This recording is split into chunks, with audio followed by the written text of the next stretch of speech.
आज मैं आपके साथ शेयर करूंगी बहुत ही ज़्यादा टेस्टी और क्रिस्पी से स्नैक्स की रेसिपी। बनाना बहुत ही आसान है, बिना किसी मेहनत के ये झटपट से बनकर तैयार हो जाते हैं और आप इसे 2 महीने तक एयर टाइट कंटेनर में स्टोर करके भी रख सकते हैं। ये बिल्कुल भी ख़राब नहीं होते हैं और इसी तरह से क्रिस्पी बने रहते हैं। इसको बनाने के लिए हमने यहाँ पर 1 कप सूजी लिया है और ये हमने मोटी वाली सूजी ली है।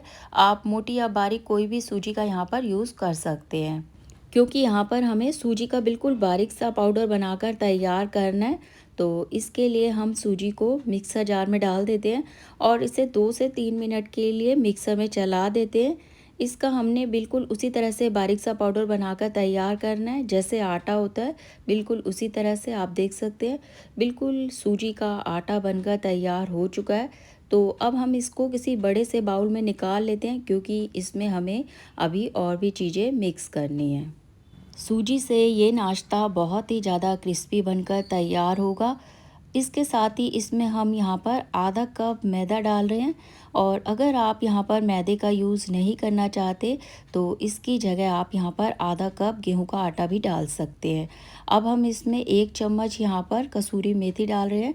कसूरी मेथी से बहुत ही अच्छा टेस्ट आएगा। अब हम इसमें टेस्ट के अकॉर्डिंग नमक डाल रहे हैं और 1 चम्मच हम यहाँ पर चिली फ्लेक्स डाल देते हैं। अब सभी चीज़ों को हम अच्छे से मिक्स कर लेते हैं। मसाले कम या ज़्यादा आप अपने टेस्ट के अकॉर्डिंग और भी इसमें डाल सकते हैं, और आप इसमें अगर मिर्च नहीं डालना चाहे तो इसके बिना भी इस नाश्ते को बनाकर तैयार कर सकते हैं। अब हम एक छोटी सी तैयारी और कर लेते हैं। अब हम पैन में थोड़ा सा ऑयल डाल देते हैं। ऑयल को अच्छे से गर्म कर लेते हैं। गैस की फ्लेम को हमें यहाँ पर बिल्कुल लो ही रखना है। अब हम इसमें 1 चम्मच जीरा डालेंगे और आधा चम्मच हम यहाँ पर अजवाइन डालेंगे। 1 चम्मच हम यहाँ पर सफ़ेद तिल डालेंगे। तिल से बहुत ही बढ़िया टेस्ट आता है। तिल की मात्रा को आप यहाँ पर बढ़ा भी सकते हैं। थोड़ा सा हम इसमें हींग डालेंगे। सभी मसालों को थोड़ी देर के लिए भून लेंगे, कम से कम 2 से 3 मिनट के लिए। और जो मसाले आप यहाँ पर नहीं खाते उनको आप स्किप भी कर सकते हैं। अब जो ये मसाले अच्छे से भून चुके हैं तो अब हम इसमें पानी डाल देते हैं और हम यहाँ पर इसमें 1 कप पानी डालेंगे। इसे फिर से अच्छे से मिक्स कर लेंगे और इसे हमें जब तक मिक्स करना है जब तक कि इसमें एक उबाल ना आ जाए। जब इसमें एक उबाल आ जाएगा तो हम गैस की फ्लेम को ऑफ़ कर देंगे।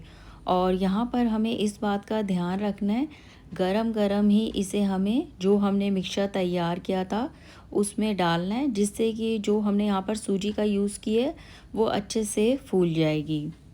इस तरह से मसालों को भूनकर मिक्सचर में मिक्स करके जो स्नैक्स बनाकर तैयार करेंगे, तो जो स्नैक्स बनकर तैयार होंगे वो खाने में ज़्यादा टेस्टी लगेंगे। अब हम इसे अच्छे से मिक्स कर लेते हैं और यहाँ पर हमें इस बात का ध्यान रखना है, इसे हमें गरम गरम ही मिक्स करना है, क्योंकि अगर हम इसे गरम गरम मिक्स करेंगे तो हमें सूजी को रेस्ट देने की भी ज़रूरत नहीं पड़ेगी। जैसे ही आटा हम इसका लगाकर तैयार करेंगे तो हम इसका फटाफट से नाश्ता बनाकर तैयार कर सकते हैं। अब हम इसे अच्छे से मिक्स करेंगे और अगर ये मिक्सचर आपको ड्राई लगे तो आप इसमें 1 से 2 चम्मच पानी डाल सकते हैं, और अगर ये मिक्सचर आपको गीला लगे तो आप इसमें थोड़ा सा मैदा या थोड़ा सा गेहूं का आटा भी इसमें डाल सकते हैं।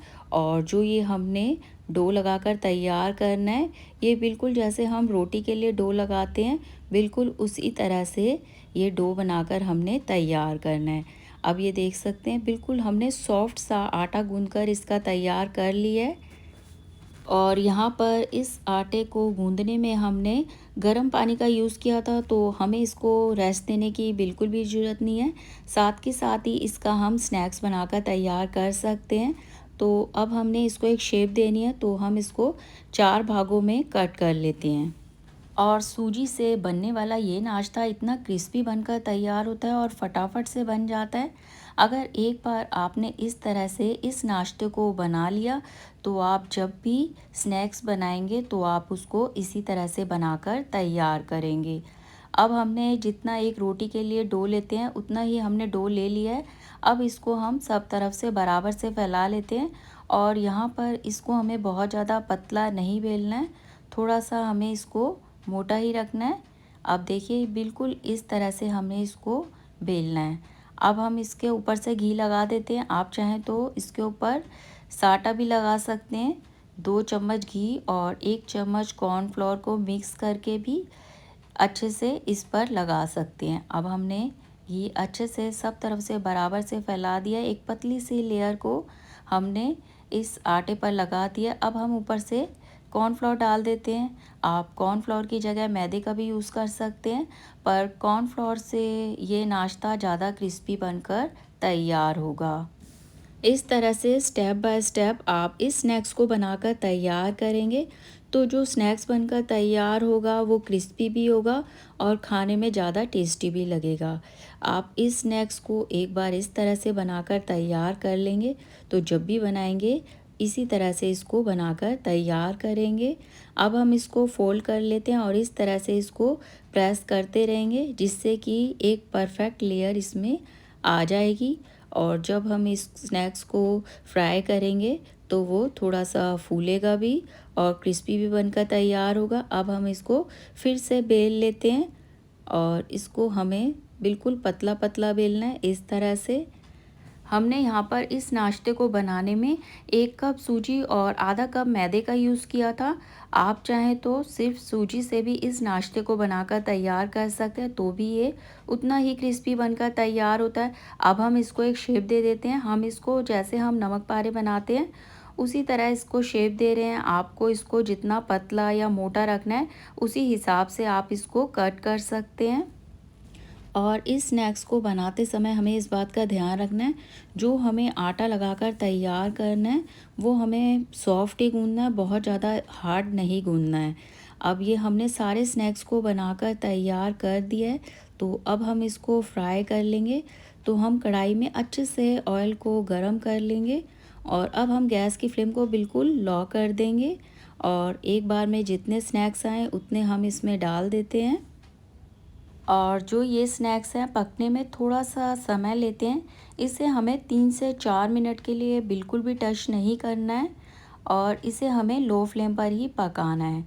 और थोड़ी देर में जब इसका कलर थोड़ा सा चेंज हो जाएगा तो हम इसको उलट पुलट कर दोनों तरफ से इस तरह से फ्राई कर लेंगे ताकि ये सब तरफ से बराबर से पक जाएं। जब कुछ समझ ना आए, फटाफट से कुछ बनाना हो, हल्की फुल्की भूख हो तो आप इस स्नैक्स को बनाकर तैयार कर सकते हैं और आप इसे स्टोर करके भी रख सकते हैं कम से कम 2 महीने तक एयर टाइट कंटेनर में। ये बिल्कुल भी ख़राब नहीं होते हैं। अब इसका कलर लाइट ब्राउन हो चुका है और इसको पकते हुए 6 से 7 मिनट हो चुके हैं। तो अब हम इसको निकाल देते हैं। बहुत सी बढ़िया सी लेयर है इसमें बनकर तैयार हो चुकी है और जो ये स्नैक्स बनकर तैयार हुए हैं बहुत ही ज़्यादा क्रिस्पी और टेस्टी बनकर तैयार हुए हैं।